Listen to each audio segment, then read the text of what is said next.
દેશમાં બે પ્રકારનું હવામાન જોવા મળી રહ્યું છે।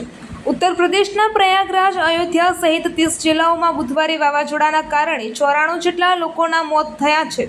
સૌથી વધુ 17 લોકોના મોત પ્રયાગરાજ અને 16ના મોત ભદોહીમાં થયા છે। ઉત્તર ગુજરાતમાં 80 kmph ઝડપે વાવાઝોડું ફૂંકાયું હતું। બરેલીમાં વાવાઝોડામાં એક યુવક ટીન શેડ સહિત હવામાં ઉડ્યો હતો। રાજ્યના બાંદા શહેરમાં તાપમાન 45.4 સેલ્સિયસ રહ્યું, જ્યારે 51 જિલ્લાઓમાં ભારે વાવાઝોડા વરસાદનું એલર્ટ છે। બારાબંકી, સીતાપુર અને દેવરિયા સહિત ઘણા જિલ્લાઓના 2000થી વધુ ગામોમાં વીજળી ડૂલ ગઈ છે। રાજસ્થાનમાં પણ ભારે ગરમી અને હીટવેવની અસર છે। બુધવારે સતત ચોથા દિવસે રાજ્યનું જેસલમેર દેશનું સૌથી ગરમ શહેર નોંધાયું છે।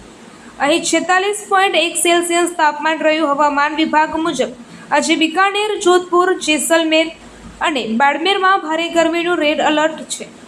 13 જિલ્લાઓમાં હીટવેવનું એલર્ટ છે, જ્યારે મધ્યપ્રદેશના 25થી વધુ જિલ્લાઓમાં હીટવેવ ચાલી રહી છે, જે 18 મે સુધી ચાલુ રહી શકે છે। બુધવારે ખજુરાહોમાં તાપમાન 45.4 સેલ્સિયસ રહ્યું છે। આજે ઇન્દોર, ઉજ્જૈન, ધાર અને રતલામમાં હીટવેવનું ઓરેન્જ એલર્ટ જાહેર કરવામાં આવ્યું છે। આ જિલ્લાઓમાં વોર્મ નાઇટનું પણ એલર્ટ જાહેર કરાયું છે।